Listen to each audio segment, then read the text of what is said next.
Hello dear student, कैसे हैं आप सभी। आशा करते हैं मस्त होंगे, स्वस्थ होंगे और अपनी पढ़ाई को एकदम बेहतर तरीके से करेंगे। यदि आप क्लास 10 के स्टूडेंट हो, आपको 2026 का बोर्ड एग्जाम देना है और आप सामाजिक विज्ञान में कोई भी मोस्ट इंपोर्टेंट क्वेश्चन की तैयारी नहीं किया है, तो आपके लिए वीडियो बहुत ज्यादा इंपोर्टेंट होने वाला है। क्योंकि आज की इस वीडियो में कुछ आपको ऐसे मोस्ट वांटेड क्वेश्चन दूंगा जो 6 नंबर का होगा और very very most important question होगा। 2024, 23, 20 और 18 पूछा गया है, 25 में नहीं पूछा गया है, तो 26 में तो आना तय है। ठीक है, तो 26 में इन सबको प्रश्न एकदम छप जाएंगे। 100% है कि एक एक प्रश्न छप जाएगा और लॉन्ग में छपेगा। ठीक है, तो आपका जो पहला प्रश्न है, मैं पहला प्रश्न आपको बताऊंगा, ये भी बताऊंगा कि कैसे एग्जाम में लिखना है। ठीक है, तो चलिए वीडियो को स्टार्ट करते हैं। वीडियो को स्टार्ट करने से पहले हमारे चैनल पहली बार चैनल को सब्सक्राइब करिएगा, वीडियो को लाइक और प्यारा सा कमेंट जरूर कीजिएगा। ठीक है, पहला प्रश्न क्या है। पहला प्रश्न है कि फ्रांस की क्रांति कब हुई। वेरी वेरी मोस्ट इंपोर्टेंट वाला प्रश्न है। इसका मुख्य कारण क्या था। ठीक है, कि आपको बताना कि फ्रांस की क्रांति कब हुई। ठीक है, फिर इसका मुख्य कारण क्या था फ्रांस की क्रांति होने का। ठीक है, तो उत्तर क्या लिखना है। फ्रांस की क्रांति 1789 ईस्वी में लुईस सोलहवें के शासन काल में हुई। फ्रांस की क्रांति के प्रमुख कारण निम्नलिखित हैं। ठीक है, पहला क्या है, दोषयुक्त शासन व्यवस्था। पहला क्या है, दोषयुक्त शासन व्यवस्था। ठीक है, आपको ब्लैक में सही लगा देना है। फिर इसमें लिखना है कि फ्रांस की क्रांति का प्रमुख कारण वहां की दोषपूर्ण शासन व्यवस्था थी। राजा देश का प्रधान था और वास्तु अनुसार आचरण करता था। शासन के अंतर्गत करों की वसूली करने की प्रणाली भी अत्यधिक दोषपूर्ण थी। राज्य स्वयं अपने अधिकारों द्वारा कर वसूल नहीं करता था, अपितु यह अधिकार सबसे अधिक बोली देने वाले व्यक्ति को दिया जाता था, जिसने फ्रांस के लोगों में असंतोष की भावना को प्रबल किया। ठीक है, ये आपका पहला कारण हो गया, दोष युक्त शासन व्यवस्था। ठीक है, ये आपका क्या होगा, वो पहला कारण हो गया। ये भी मोस्ट इंपोर्टेंट पहला कारण है, इसको आपको लिखना है। ठीक है, मैंने जैसे बताया आपको एग्जाम में ऐसा ही लिखना है, पूरा फुल नंबर मिलेगा, एक नंबर नहीं कटेगा। 100% वो कि आपका एक नंबर यहाँ से नहीं कटने वाला है। ठीक है, अब हम लोग बढ़ेंगे दूसरे कारण पर, सामाजिक असमानता। ठीक है, सामाजिक असमानता फ्रांस की क्रांति का एक महत्वपूर्ण कारण सामाजिक असमानता थी। फ्रांस की क्रांति के समय फ्रांसीसी समाज में अत्यधिक असमानता व्याप्त थी। समाज को 2 वर्गों में विभाजित थी, प्रथम वर्ग में कुलीन तथा पादरी वर्ग में था। ठीक है, जो समाज 2 वर्गों में बटा था। प्रथम वर्ग में कुलीन तथा पादरी आते थे, जो करों का भुगतान नहीं करते थे। जो पादरी और कुलीन थे, एक करों का भुगतान नहीं करते थे। जबकि दूसरे वर्ग में किसान तथा अन्य श्रमिक आते थे, जो अत्यधिक करों का भुगतान करते थे तथा उनकी सामाजिक स्थिति भी ठीक नहीं थी।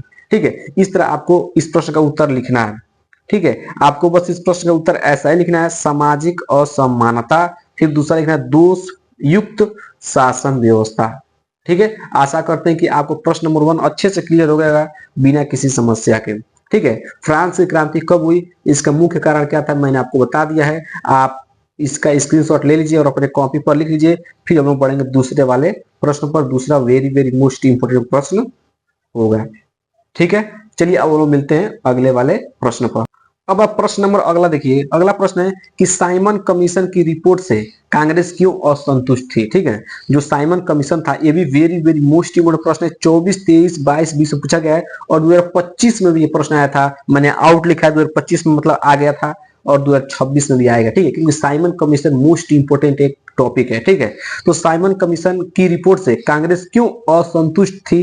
कांग्रेस ने किस नई नीति की घोषणा की। ठीक है, कांग्रेस ने किस नई नीति की घोषणा की, तो इसका आंसर लिखना है कि वर्ष 1927 में साइमन कमीशन जॉन साइमन की अध्यक्षता में गठित किया गया था। ठीक है, जो साइमन कमीशन है ये 1927 में गठित किया गया था। किसके किसके संबंध में, जॉन साइमन। ठीक है, जॉन साइमन नाम था। ठीक है, फिर इस कमीशन के गठित करने का मुख्य उद्देश्य भारत में संवैधानिक व्यवस्था के कार्य की समीक्षा करना और आवश्यक सुझाव देना था।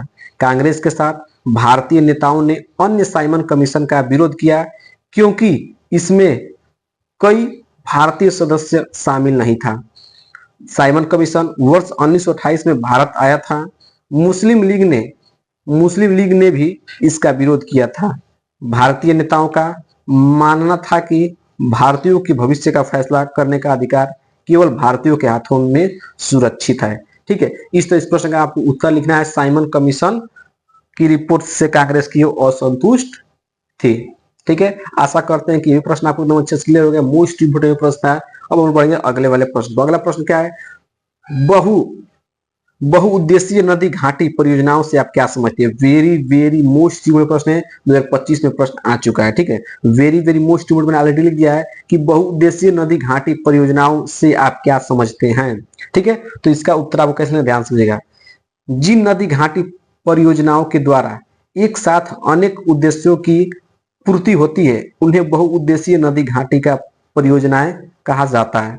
ठीक है, भारत के प्रथम प्रधानमंत्री पंडित जवाहरलाल नेहरू ने इन्हें आधुनिक भारत के मंदिर की संज्ञा दी थी, क्योंकि ठीक है, क्योंकि इनके द्वारा देश के सर्वांगीण विकास की रूपरेखा तैयार की जा सकती है।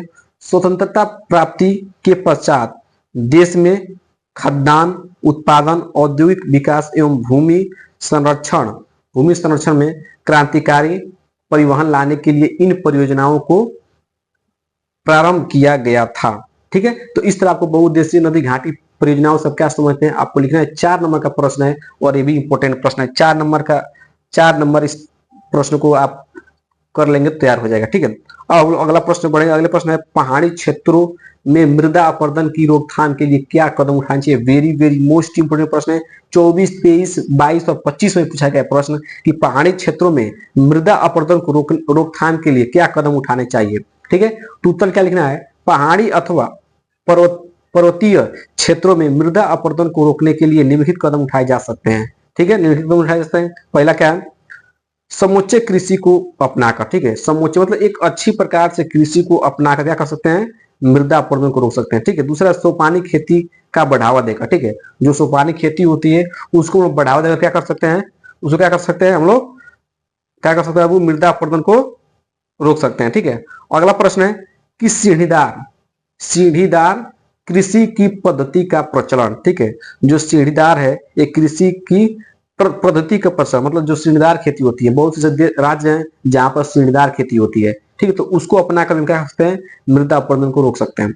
अगला प्रश्न है, फसलों को पट्टियों में लगाकर। ठीक है, फसलों क्या करना है, अब कालम में लगाना है, एक सीध में लगाना है। ठीक है, तो फसलों को पट्टियों में लगाकर क्या कर सकते हैं, हम लोग रोक सकते हैं।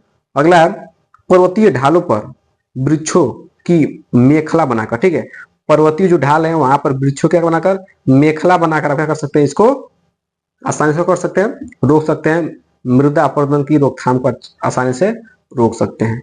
ठीक है, आशा करते हैं कि ये प्रश्न आपको क्लियर होंगे।